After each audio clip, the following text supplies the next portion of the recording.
ఈరోజు విశాఖపట్నంలో Andhra Pradesh United front meeting జరిగింది. అందులో ముఖ్యంగా ఏపీ యునైటెడ్ ఫ్రంట్లో సహభాగ పార్టీలు ఏవైతే ఉన్నాయో శ్రీ విజయ్ కుమార్ గారు, శ్రీ శివభాగ్యారావు గారు, తర్వాత దాసరి చెన్నకశిల్ గారు, మిగతా మా కోఆర్డినేటర్ రఘు గారు వచ్చి రాబోయే ఎన్నికల్లో ఏ విధంగా మనం ముందుకు వెళ్ళాలి అన్న ఒక ఆలోచనలు చేయడం జరిగింది. అనేక మంది పెద్దలు, అనేక మంది కార్యకర్తలు విశాఖపట్నం నుంచి రావడం జరిగింది. వారందరూ కూడా కొత్త ఆలోచనలు తీసుకువచ్చి ఒక థర్డ్ ఆల్టర్నేటివ్, ఒక ప్రత్యామ్నాయాన్ని ఎలా మనం ఇవ్వాలి అన్న విషయం గురించి ఆలోచించాం.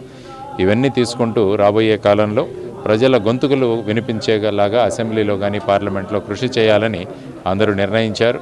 కాబట్టి ఆ విధంగా రాబోయే కాలంలో ముందుకు వెళుతున్నాం. ముఖ్యంగా జై భారత్ నేషనల్ పార్టీ ఈరోజు మాకు బ్యాటరీ టార్చ్ లైట్ సింబల్ కూడా వచ్చింది. కాబట్టి చీకట్లను పారద్రోలుతూ వెలుగులతో జై భారత్ నేషనల్ పార్టీ రాబోతోంది. నేను ఈసారి మా పార్టీ నిర్ణయించిన విధంగా విశాఖపట్నం నార్త్ నియోజకవర్గం నుంచి, ఉత్తర నియోజకవర్గం నుంచి నేను పోటీ చేయబోతున్నాను.